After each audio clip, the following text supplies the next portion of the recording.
आज हम totally reflecting prism के बारे में पढ़ेंगे। यानी कि ये होता क्या है और उसके साथ साथ ये जानेंगे कि यहाँ ये कहाँ पर इस्तेमाल होता है।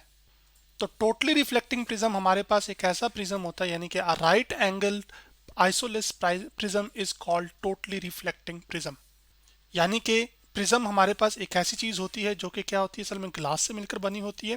तो इस ऐसा ग्लास से बना हुआ ये प्रिज्म होगा जिसमें आपके पास क्या होगा कि एक एंगल जो है वो 90 डिग्री का होगा, जिस वजह से इसको राइट एंगल कहा जा रहा है। उसके साथ साथ ये जो दो एंगल्स होंगे वो 45 डिग्री के होंगे। तो जिस ट्रायंगल के अंदर आपके पास दो साइड्स और दो एंगल्स एक सेम हो तो उस ट्रायंगल को हम क्या कहते होते हैं, आइसोलेस ट्रायंगल। लेकिन यहाँ पर दो एंगल्स के जो सेम भी हैं उसके साथ साथ एक एंगल 90 डिग्री बन रहा है, तो इस वजह से इसको क्या कहा जा रहा है, आपके पास एक राइट एंगल्ड आइसोलेस। अगर ये ट्रायंगल होगी तो हम इसको राइट एंगल आइसोलेस ट्रायंगल कहेंगे, लेकिन यहाँ पर ये एक प्रिज्म होगा जो कि ग्लास से मिलकर बना होगा। और ऐसे ही प्रिज्म्स को हम क्या कहते हैं फिर आपके पास, टोटली रिफ्लेक्टिंग प्रिज्म। जबकि प्रिज्म क्या करता है उसको आप इस एनिमेशन में देख सकते हैं, जो कि मैंने fed.colorado.edu की वेबसाइट से ली है। इसमें हमारे पास एक ये प्रिज्म पड़ा हुआ है। तो जब इसमें से रोशनी को गुजारा जाता है, यानी कि रोशनी को इसके ऊपर फेंका जाता है, तो आपके पास रोशनी इसमें से गुजर के अपना रुख बदलती है। यानी कि प्रिज्म के अंदर क्या होता है कि जब लाइट दाखिल होती है तो लाइट अपना रुख बदल लेती है। इसी को हम क्या कहते हैं, रिफ्रैक्शन ऑफ लाइट। इसके साथ साथ जब रोशनी आपके पास प्रिज्म से फिर दोबारा बाहर निकलती है तो वो दोबारा आपके पास अपना रुख बदल लेती है। इसको भी फिर क्या कहते हैं, रिफ्रैक्शन। अब ये जो हमारे पास राइट एंगल्ड आइसोलेस प्रिज्म्स होते हैं, ये खास किस्म के प्रिज्म होते हैं। और इन खास किस्म प्रिज्म के अंदर क्या होता है कि लाइट जो है वो मुकम्मल की मुकम्मल रिफ्लेक्ट होती है।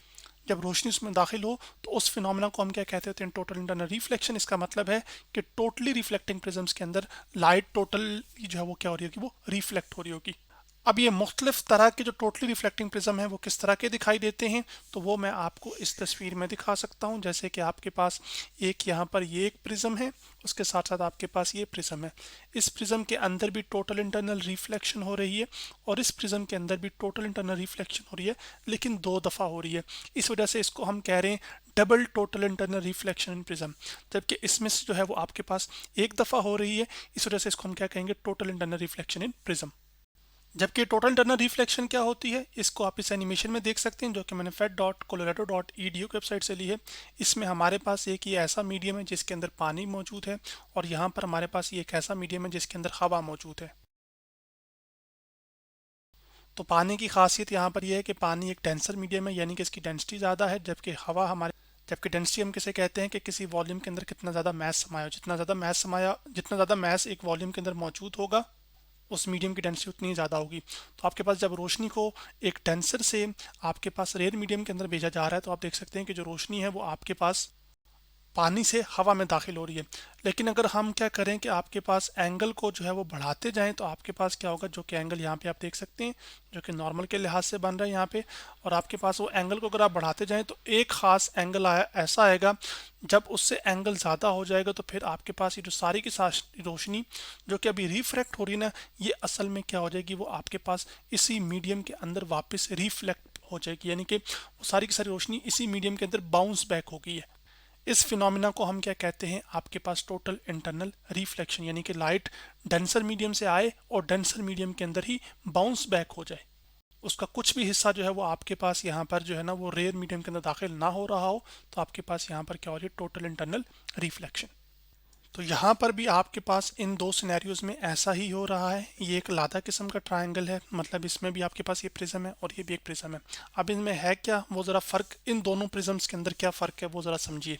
आपके पास समझ लीजिए कि पी और ये जो प्री प्राइम है ना, ये मान लीजिए कि ये हमारे पास क्या है, लाइट रेज है।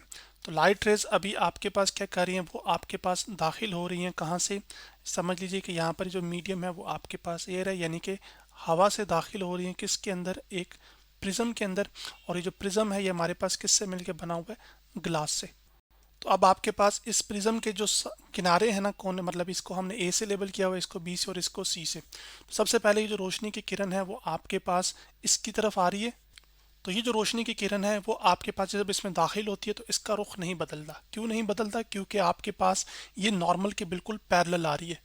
क्योंकि इस आपके पास ए बी का जो नॉर्मल होगा ना वो ये होगा ना, यानी कि जहाँ पे 90 डिग्री का एंगल बन रहा हो सरफेस के लिहाज से, तो आपके पास ये एंगल 90 डिग्री ही है। तो आपके पास जब रोशनी 90 डिग्री के एंगल पर एक मीडियम के अंदर दाखिल होती है तो उसके रुख में कोई तब्दीली नहीं आती। क्यों? क्योंकि आपके पास नॉर्मल के लिहाज से कोई एंगल ही नहीं बन रहा होता, इस वजह से रुख में कोई तब्दीली नहीं आती। अब फिर ये रोशनी दाखिल होती है तो अब आपके पास ये भी जो हिस्सा है ना वो आपके पास प्रिज्म का ही हिस्सा है ना। और ये जो प्रिज्म होता है ये हमारे पास किस चीज़ से मिलकर बना होता है? ये ग्लास से, जैसे कि मैंने वाजे किया। और यहाँ पर वो चीज़ बहुत ज़रूरी हो जाएगी। तो अब आपके पास ये जो रोशनी है वो आकर लगेगी, तो अब आपके पास इस हिस्से का ना जो नॉर्मल है ना वो आपके पास यूं होगा, यानी कि जो 90 डिग्री का एंगल बन रहा होगा ना यहाँ पर आपके पास नॉर्मल और आपके पास इस बाउंड्री के दरमियान, वो ये होगा। तो ये जो रोशनी है वो आपके पास क्या होगा कि इसका मतलब है कि वो 45 डिग्री के एंगल पे दाखिल हुई है। तो अब आपके पास वो उसी एंगल पर क्या हो जाएगी, वो रिफ्लेक्ट हो जाएगी इसी मीडियम के अंदर। अब सवाल ये जहन में आता है कि जैसे रोशनी इस मीडियम से, यानी कि हवा से जब ग्लास में दाखिल हुई या प्रिज्म में दाखिल हुई, तो इसी तरह से होना तो ये चाहिए था कि ये जो रोशनी है आपके पास जो प्रिज्म से है वो किस में जानी चाहिए थी, दोबारा हवा में जानी चाहिए थी ना। ये इस साइड पर भी क्या है, हवा ही है।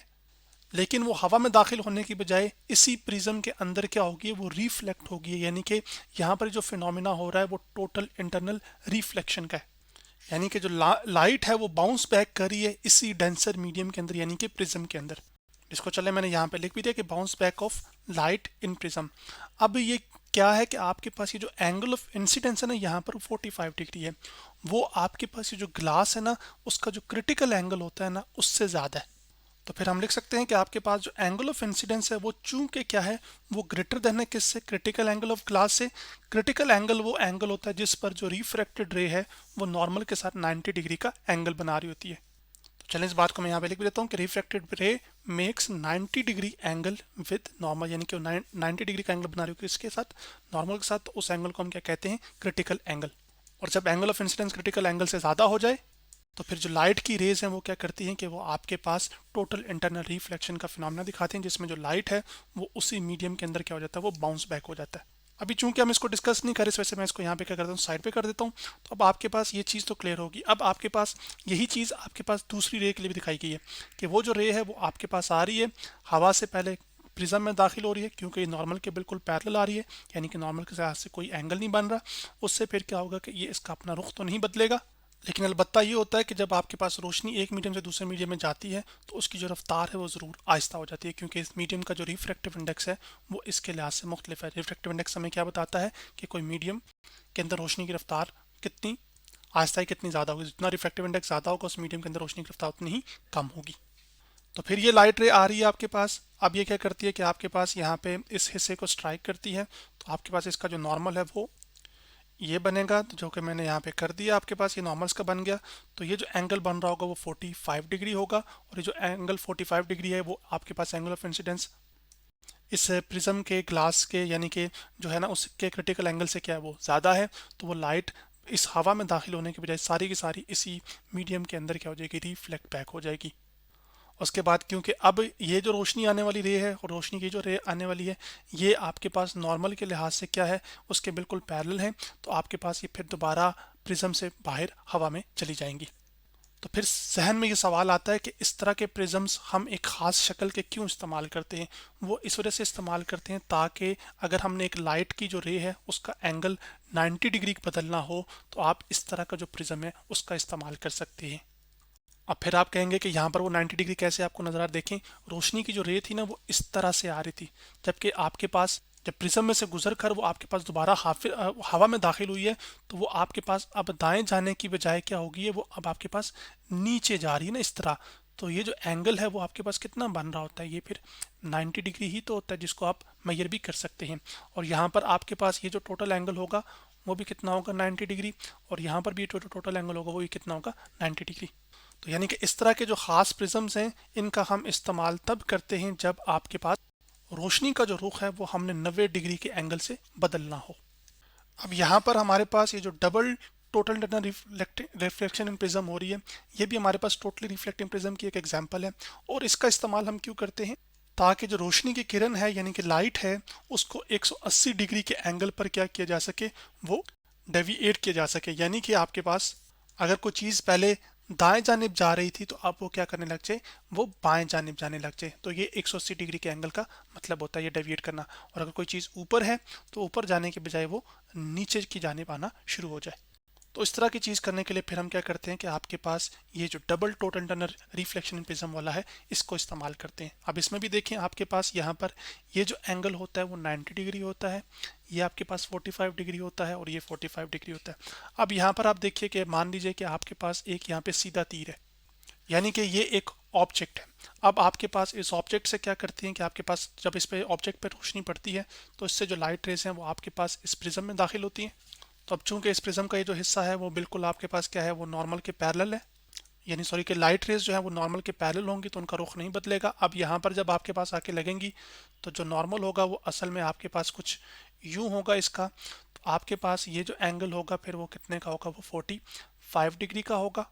जिस एंगल पर आके इन रोशनी की जो रेज हैं उन्होंने क्या किया कि आपके पास ग्लास के या प्रिज्म के इस हिस्से को स्ट्राइक किया, और चूंकि ये 45 डिग्री एंगल क्रिटिकल एंगल से ज़्यादा है तो ये रोशनी दोबारा हवा में जाने की बजाय आपके पास क्या हो जाएगा, वापस इसी प्रिज्म के अंदर ही रिफ्लेक्ट हो जाएगी। तो इसको हम क्या कहेंगे, यहाँ पे कौन सा फिनोमेना हो रहा है, टोटल इंटरनल रिफ्लेक्शन हो रही है किसके अंदर, प्रिज्म के अंदर ही। फिर यहाँ से रोशनी बिल्कुल सीधे नीचे आती है और इसी से तरह से आपके पास इस सिनेरियो में भी यही हो रहा है। तो अब आपके पास इसका जो नॉर्मल होगा वो यूं ड्रॉ होगा, यानी कि ये। तो अब ये भी जो एंगल अभी भी है ना, ये भी आपके पास 45 डिग्री होगा जो कि क्रिटिकल एंगल से ज़्यादा होगा। इस वजह से आपके पास जो रोशनी है वो इसी मीडियम के अंदर दोबारा रिफ्लेक्ट हो जाएगी, यानी कि प्रिज्म के अंदर ही, और फिर आपके पास यहाँ से बिल्कुल सीधी बाहर निकल जाएगी। तो अब यहाँ पर जब प्रिज्म से हवा में दाखिल हो रही होगी तो क्योंकि नॉर्मल के बिल्कुल पैरेलल होगी तो इसका रुख फिर नहीं बदलेगा। लेकिन आपके पास इस तरह की जो प्रिज्म्स हैं, अब सवाल ये है कि हमारे सामने कि हम इस्तेमाल क्यों करते हैं। तो उसको ज़रा देखने के लिए गौर से देखिए अगर आप तस्वीर के अंदर, तो यहाँ पर जो तीर है वो क्या है, वो बिल्कुल सीधा है। लेकिन जब इससे निकलने वाली रोशनी की रेज इस प्रिज्म में से गई और गुजरने के बाद आपके पास वापस यहाँ पर आपने उसकी तस्वीर देखी तो वो तस्वीर आपको उल्टी नजर आई। यानी कि सीधे इमेज को उल्टा दिखाने के लिए हम क्या कर सकते हैं कि इस तरह के जो प्रिज्म्स है ना उनका इस्तेमाल कर सकते हैं। या फिर हम ये भी कह सकते हैं कि उल्टे इमेज को सीधा दिखाने के लिए क्या करें कि हम इस तरह के प्रिज्म का इस्तेमाल भी कर सकते हैं। तो फिर मैं लिख सकता हूँ कि इसका जो दूसरा बुनियादी मकसद है वो क्या है कि आपके पास एक ऐसा इमेज दिखाना हो, यानी कि to show inverted image as direct, यानी कि उल्टे इमेज को हम सीधा दिखाने के लिए क्या कर सकते हैं, इनका इस्तेमाल कर सकते हैं। या सीधे इमेज को उल्टा दिखाने के लिए हम क्या कर सकते हैं, आपके पास इसका इस्तेमाल कर सकते हैं। तो मैं इसका दूसरा पॉइंट और भी लिख सकता हूँ कि to show erect image inverted, यानी कि सीधे इमेज को उल्टा भी दिखाने के लिए इस्तेमाल किया जा सकता है। अब फिर सवाल ये है कि आपके पास यहाँ पर 180 की जो बेंडिंग है वो कहाँ पे ना, देखें आपके पास रोशनी शुरू में इस तरह से आई थी तो पहले आपके पास नीचे गई, यानी कि 90 डिग्री। अगर फॉर एग्जांपल इसको मैं समझाऊँ यहाँ पे, तो आपके पास क्या होगा कि यहाँ से रोशनी यूं जा रही है, फिर रोशनी क्या हुई, वो आपके पास 90 डिग्री के एंगल पर नीचे आई ना इस तरफ, तो ये एंगल 90 हो गया। फिर आपके पास ये दोबारा यहाँ से इस हिस्से पर लगने के बाद वापस इधर गई। तो यानी कि जिस तरह से आई थी आपके पास अगर दाएं जानिब आ रही थी तो रोशनी बाएं जानिब वापस जा रही, तो अब ये एंगल भी कितना होगा, 90। तो ये 90 और ये 90 कितना हो गया, 180। तो आपके पास 180 डिग्री का चेंज आपको नजर आ रहा है लाइट के पाथ में।